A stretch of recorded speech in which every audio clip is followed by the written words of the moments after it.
வணக்கம். வாங்க இன்னைக்கு வீடியோவில் என்ன பார்க்க போகிறோன்னா, முழு பச்சை பயிறு வச்சு ஒரு வெண்பொங்கல், ரொம்ப ஹெல்த்தியான ஒரு வெண்பொங்கல். வாங்க எப்படி செய்யலான்னு பார்க்கலாம். இதுக்கு அரை கப்பு அளவுக்கு பச்சை பருப்பை நல்லா வாசனை வர வரைக்கும் வறுத்து கலர் மாறின பிறகு குக்கரில் மாற்றிக்கோங்க.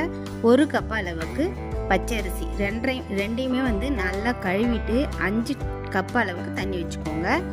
மஞ்சள் பொடி, பெருங்காயத்தூள், உப்பு தேவையான அளவு போட்டு ஃபஸ்ட்டு கொதிக்க வைங்க. இந்த கொதி வந்த பிறகு 1 ஸ்பூன் நெய் விட்டு குக்கரை விசில் வச்சு ஒரு 5-6 விசில் விட்டு எடுத்துக்கோங்க. நல்லா வெந்து வந்துடும்.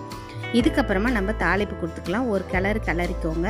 இப்போது நெய் விட்டு எப்பயும் போல தான் முந்திரி பருப்பு, இஞ்சி, கருவேப்பிலை, மிளகு, சீரகம் எல்லாத்தையும் போட்டு நல்லா வதக்கி எடுத்து இதில் கொட்ட வேண்டியதான். சூப்பரான ஹெல்த்தியான ஒரு வெண்பொங்கல் ரெடி. நீங்களும் ட்ரை பண்ணி பாருங்கள். ரொம்ப டேஸ்ட்டாக இருக்கும். ட்ரை பண்ணிவிட்டு எப்படி இருக்குன்னு சொல்லுங்கள். இந்த வீடியோ பிடிச்சிருந்துன்னா லைக் பண்ணுங்கள், ஷேர் பண்ணுங்கள், கமெண்ட் பண்ணுங்கள். மறக்காமல்